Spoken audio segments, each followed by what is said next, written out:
Hi, I'm Aaron Marcus, and I'm really excited about today's webinar. We're going to be talking to Aaron Latta Morissette, and it's going to be a really interesting one because Aaron is actually a full-time actor and a full-time student, trying to juggle both, and he's going to be talking about just the realities of making that transition. So let me just tell you a little bit about Aaron, and certainly you'll learn more as we go on. But um, even as a student, Aaron has already done almost 20 projects. He's been involved in lots of films, TV shows, theater, and it's pretty amazing. If you want to learn more about Aaron, you can visit his website. It's Aaron, just like my spelling, AARON LM, like Latta Morissette.com. So it's AaronLM.com, and check out his website and you can see some of his work. So let's get going here. Aaron, are you there?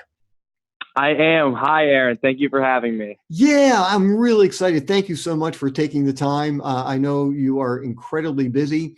So No, seriously, I was so excited about this. good, good. Hey, so let me just get things started at the very, very beginning. Why don't you just briefly just tell us where you grew up and what kind of things you were doing in your area? Oh, cool. Okay, so when I first started acting and when I first was growing up, I lived in Rehoboth Beach, Delaware. And down there, they have a big community theater scene, but I wasn't a part of it. I was a part of my high school theater. So for my 4 years of high school, I would do every single production that ever happened on our stage. And then through getting a lot of experience doing that and having an itching to go out and try to do more, I went out my sophomore year of high school and got a manager and started working with her through like getting classes and going to auditions and trying to put myself out there as much as I could, while I had the safety net of still being in high school and doing the plays. And then I would just mostly just audition on the side for mostly with just stuff that would fit my school schedule. Sure. And for the things that you were auditioning with through your manager when you were still in high school, was that mostly in the Delaware, Maryland, Virginia, DC area? Yes, it was exactly. Okay, great. So then at some point in high school, you decided wanted to go to New York. Any Yes. specific reason why New York, or why not LA or Chicago or hmm Atlanta?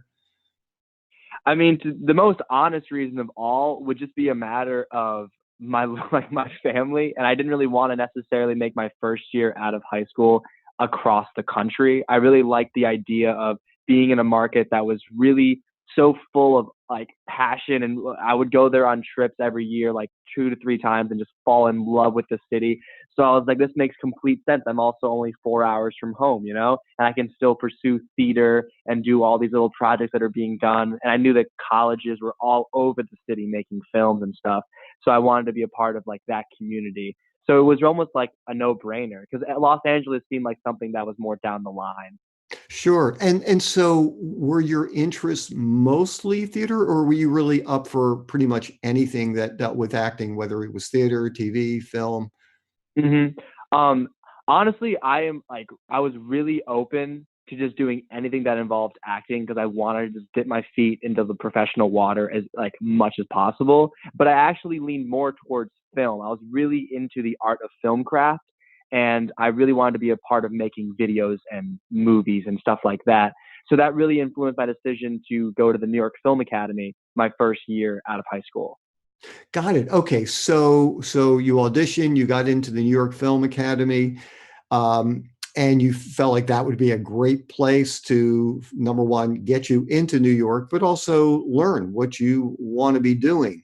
And did you decide to stay at that place, or have you Oh taken no, classes elsewhere? so about halfway into the program, I was in love with it. It was a really rigorous course. So we had like 12 to 10 every day, 5 days a week. We were like doing classes and really just getting so much out of it, especially because it was my first year out of Delaware in high school. So everything was so amazing to me.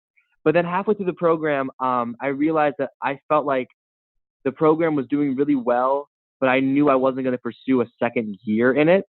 So I went out and started pursuing as many opportunities as I could outside of school, trying to do projects and little films and just getting my face out in the city that I was now living in, while I also had the luxury of being in a full-time program that would keep me busy and keep me training. So by the end of the year, I was able to find my way to the William Esper studio where I practice my training now. I see. And so how did you even find out what other places were available to you? A lot of research. It took like months for me to like narrow down exactly what I wanted to get from that place in my life, and then looking up all the schools that would offer that, and then like again, like in between classes, I would go out into the city and like do tours of these other schools, and then I would like narrow down my decision of what was working best for me, which place I liked the most, and then from several like tours and meetings and auditions, I finally narrowed it down to the William Esper studio, and it was just a no-brainer for me. And so for, for other people who might be coming to the city and they're not sure what place might be best for them, how do Uh, you even go about finding out the names of different programs? oh, cool. So I asked. It was just all a matter of asking. My teachers were all really open and helpful. And I mean, just like how we met each other through trying to offer me some guidance when I was first starting my career back when I was Yeah. like 14. Yeah. The same goes for this. Like the only difference was they were now readily available to me, if that makes sense. So while I was in this school getting 10 different teachers um, a week, I would go to each and every one and be like, hey, what do you think would be a good step for me based on how you know me and my work? Okay, cool. Thank you for these examples. Let me go look up these schools. I'd look up the schools. And then once like a lot of the teachers would say the same thing, like, oh, you should look at this place or this type of program. It was really, okay, I'm getting more and more specific. And also, I mean, had I not, I would have just used the internet. Honestly, I would have Googled like best acting programs in New York. And it might sound generic, but it'll honestly set you in the right direction. Yeah, I mean, and there are also places like Backstage. Yes. They Yeah. have a listing of, tons of different acting schools. And so once again, just and I don't want to, spend so much time just talking about how to find a school. That's a whole other kind of video. But I think Right. it would be helpful though when you would hear about a some kind of institution, and you would go there. Do you even remember what kind of questions that you would ask so that you would have a better sense of whether this is the right place for you? Right. That's a really good question. For the most part, I really asked them what they thought they could give to me that other schools wouldn't. Because at that Wow. point, I had gone on so many different like auditions and tours and meetings, and it was all kind of like the same. Okay, we're going to give you this, this, and this, or you're going to gain this. And I was always really focused on what is going to make your program different than anyone else's so that I'm going to get the most out of it. Because it really is a decision that's going to be all for you. So you can kind of be selfish in that sense for a second and be like, wait, am I going to get out of Yeah, no, and I think that's a great question to ask. But kind of going back to something else that you mentioned that I think was really, really important and helpful to people is you were talking about, even looking for projects and, networking and making connections with other people. How did you go about doing that? Or were these like students that you were studying with, or did you find people this? outside of the school also? Oh, it was 100% outside of the school. So I how did was you do that? lucky because when I was doing the program, I was getting so much out of it. And I was itching to try and go apply what I had been learning in classes to real life projects.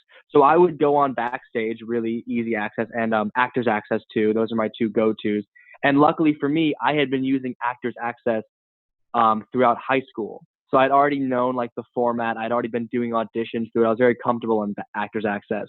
But Backstage was a new territory because Backstage was much more quantitative rather than qualitative. Whereas Actors Access might post five listings or 5 to 10 a week that are really, really good. Backstage will produce like probably 20 a day at least that would fit just me by myself that I could apply for and therefore possibly do. So it really, I jumped into like this pool that was just full of like all these jobs. And so I wasn't picky at the time because I was just starting my like professional career and I really wanted to like make sure that I was training this muscle.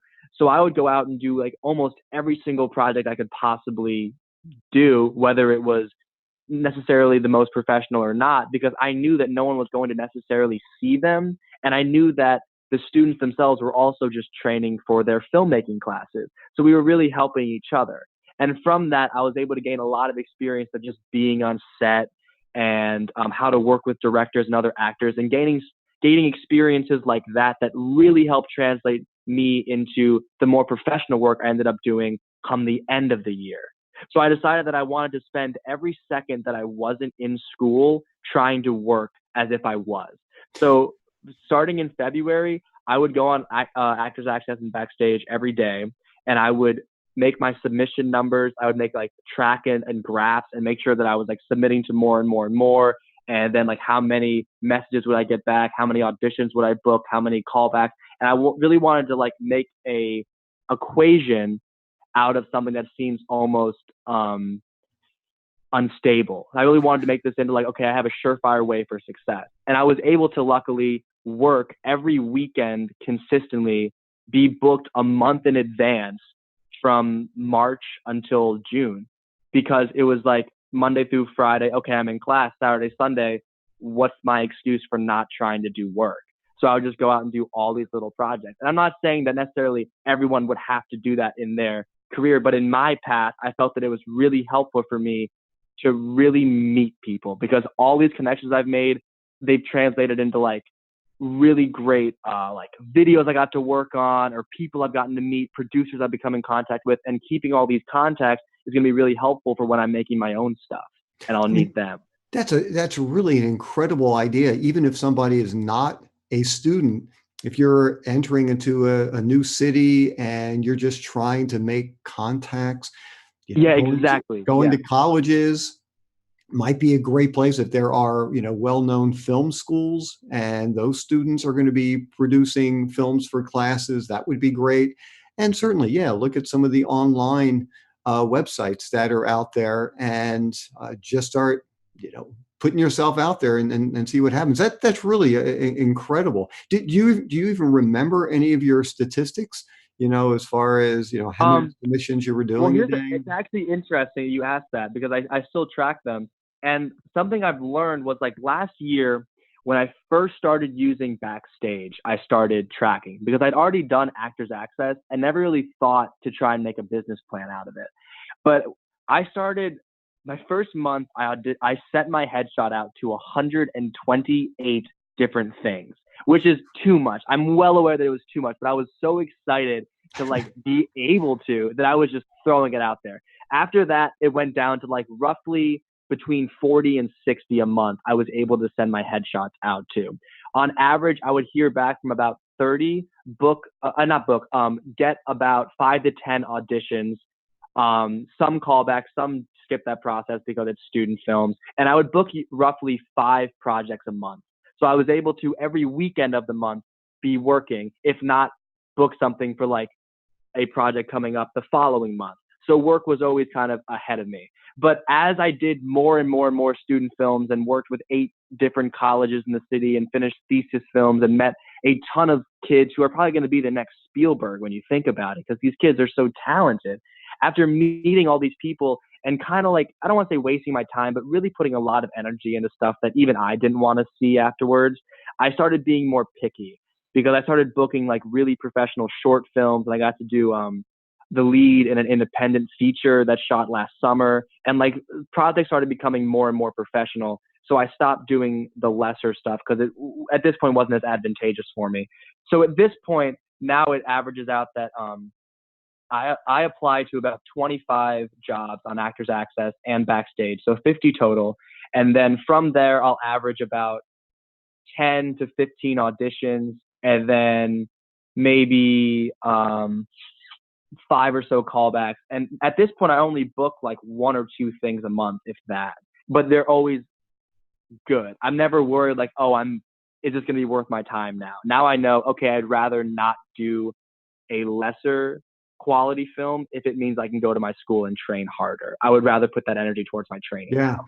that's an amazing way of running your business. It just seems like a really smart way, and a way, because sometimes people come to a new city, and sometimes they've had a lot of experience in their hometown, sometimes not, and they just think that they're going to walk into a major market and start booking things like crazy. And I'm not saying that you can't, but you have a much better chance if you've had a lot of experience, and if you start building your connections as you get to Right. those cities. Because even for those connections, and I'm sure you'll find connections at acting classes that you're taking, um, because you need to find out who are some of the good agents, who might be right for you, who are the good headshot photographers in the area, um, just to even Yeah, find and just out like some with the other acting teachers, classes.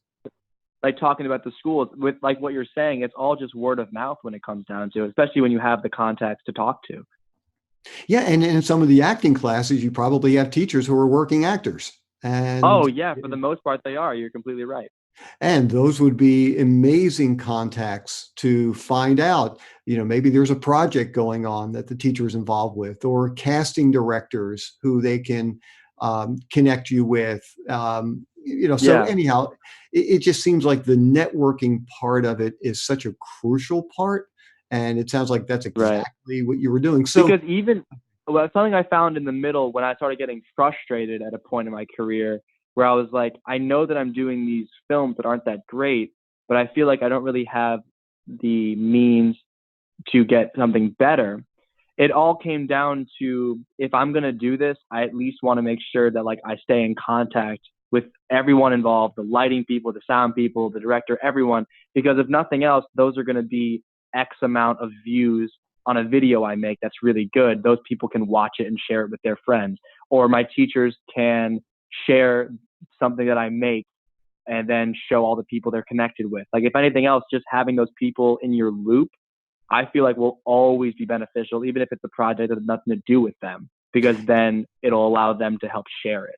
yeah, and the other thing too is, and once again, I think you're just doing this in such a smart way. As Thank you you so much. You're welcome. As you're building your contact list, let's say all of a sudden, you're ready to write something, you want to produce a project, you want to direct a film. Well, now you've got a whole built-in crew, of people that you can get Exactly, because I've back in met touch the with. sound person, the lighting person, the director, and I write down all the names of people who are good at their jobs when I meet them, and then I just keep a contact list and always constantly like every couple of months just say hi, how's it going, what are you working on? Because I want to make sure that we stay connected. Yeah, that's just such a great way to do it, because a lot of people just they don't see this as a business, and they see it as, I just want to be a star.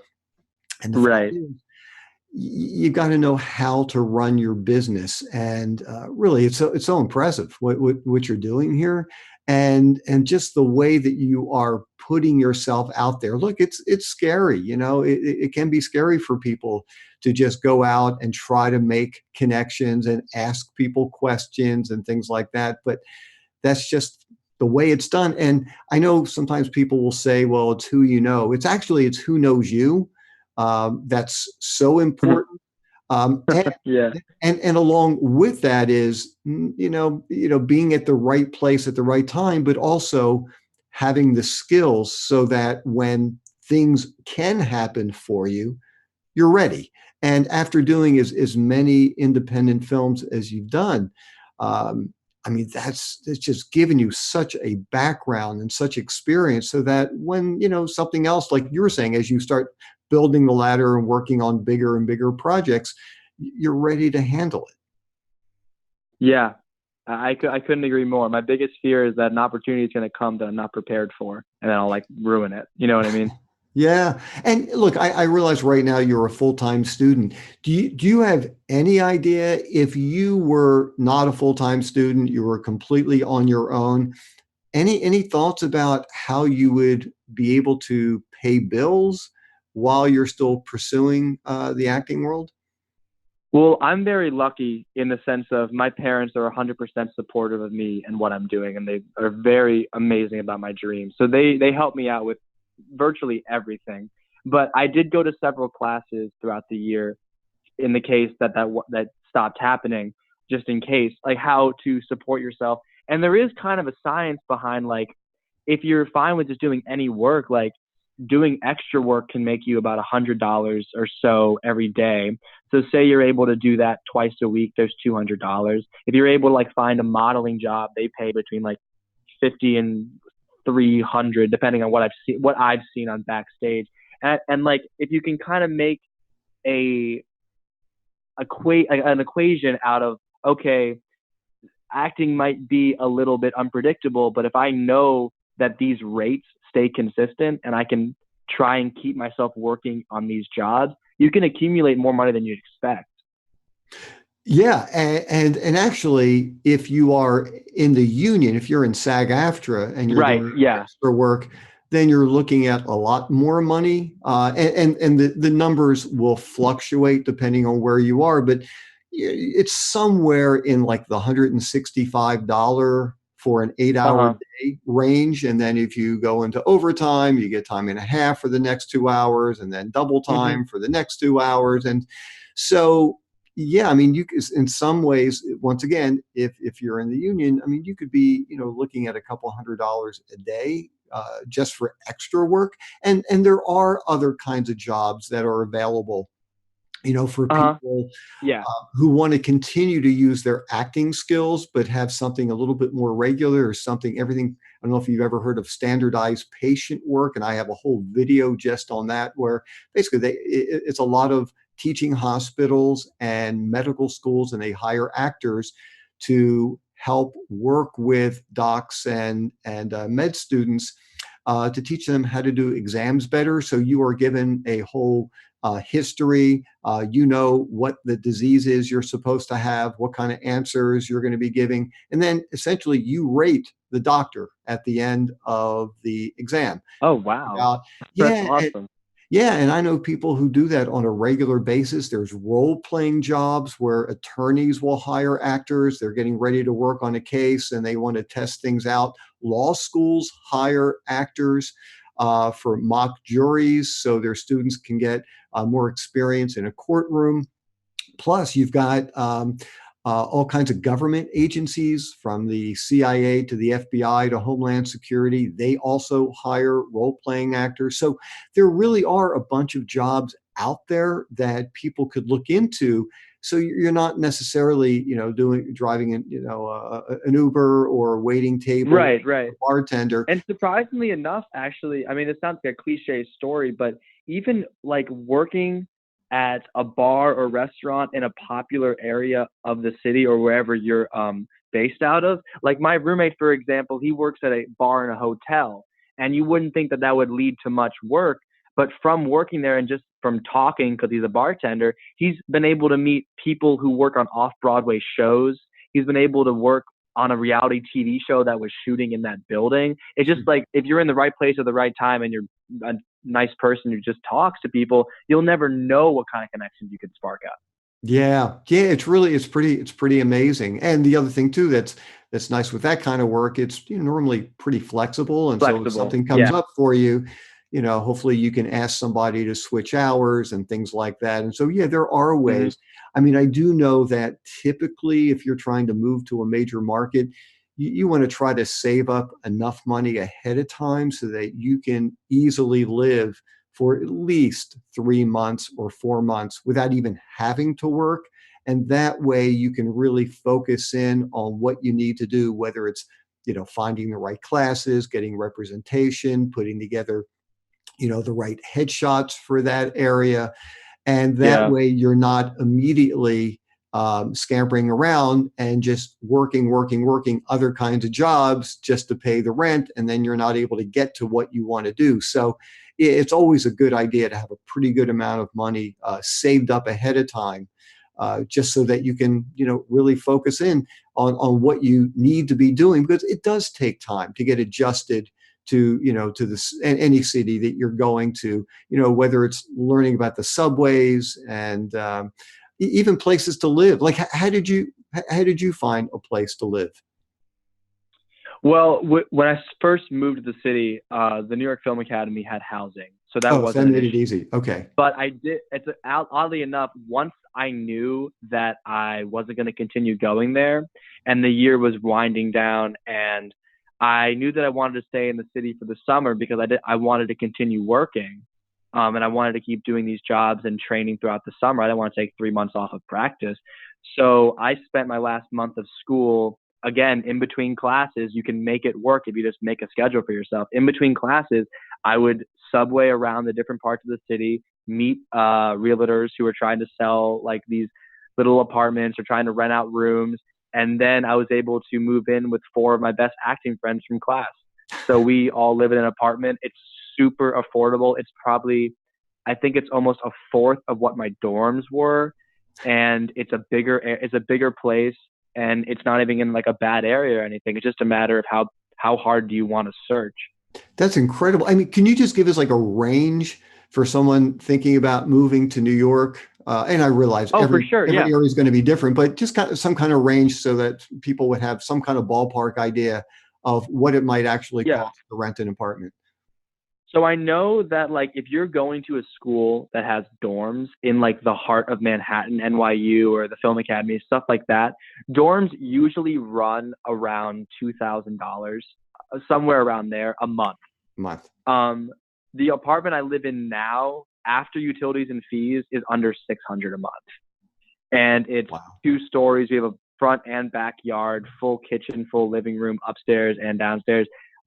It's just a matter of the area, because if you're living in the middle of Manhattan, that makes sense. It's more. We live in Brooklyn, so it's a commute to get into the city, but that extra half hour isn't that big of a deal. But I also know that, like, for example, across the street from where I live, just one block over, the houses are a lot, and the apartments are a lot smaller, but they're probably 1,000 more than what, like 1,000 more than our place, just because of however the design is, or like the 1 inch difference in location. It really fluctuates like that.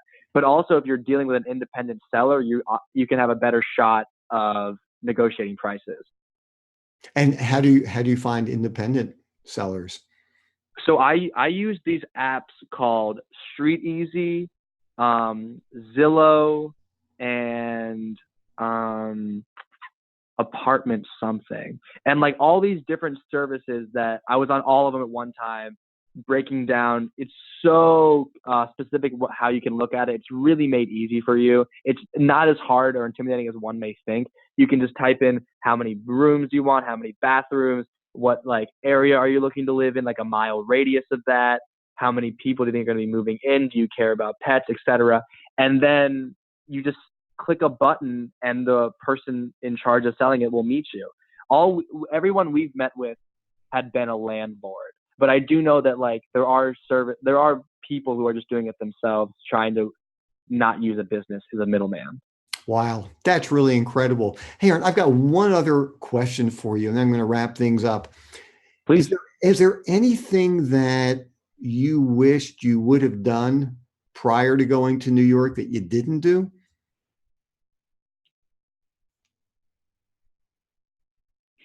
To be honest, I can't look back and regret not doing anything, but I do know that if I could have changed my path at all, I would have loved someone else informing me on the etiquette of auditions and how things work on set and the way that the industry works, and kind of a step by step way of making your way into the world, because no one ever really provides that for up and coming students of acting. It's always like, all right, go to the city you want to go to and you'll figure it out. And I get that, but it's really hard. And for people who aren't like constantly on their phones or trying to run around and learn this stuff, it can seem really daunting. So I knew that, for example, I had to reach out to you when I was a freshman just to like try and get insight on what the heck I'm supposed to be doing, because I was a student in high school that didn't know what the steps were. And I wish that there was an outlet for students who are really serious about acting to get an idea of what they need to do. Because even if it sounds simple and easy and common knowledge to people who are working, it really is. It doesn't make any sense if you're not already in the industry. Well, and actually, it's so funny because I had a few people say the exact same thing to me, and so I will be creating a video Oh, perfect. exactly Your videos are on that. so good. Well, thank you. And it's going to be just walking you through the process of what to expect on a set and what's, what you should be doing, what you shouldn't be doing. And so, yeah, actually that's really interesting. And that's something I'm definitely going to be doing in the near future. And once again, I just want to thank you so much. I really appreciate you doing this. And for everybody, you can check out Aaron's website again. So it's aaronlm.com. And really, Aaron, you're doing such incredible things. And I I just really want appreciate to, it. Thank you so much for having me. I hope we can do this again. and hey, I hope we get a chance to work together on a set sometime soon. That would be really Oh, cool. we better. You work too much. We'll definitely run into each other sometime. That sounds great. Aaron, thank you so much. Really appreciate it. And thank you. Have a good day. Thanks. Wow, that was really incredible. I just loved Aaron's energy, love the way he's going about doing this. It really, he's just a really smart guy, and he's doing everything that he should be doing. So anyhow, I just want to tell you really quickly. Real love that webinar. In the future, if you have any questions, follow-up questions, always feel free. You can reach me through howtoactandmodel.com. You can also see all of the videos that I've created on that website. And also, just so you know, I set aside 5 days every month to work with people one-on-one online. And that way I can craft a specific game plan just for you. And so if you go to howtoactandmodel.com, just click on the mentoring link and you can read all about it. This was great. I'm Aaron Marcus, and I can't wait to talk with you again soon. See ya.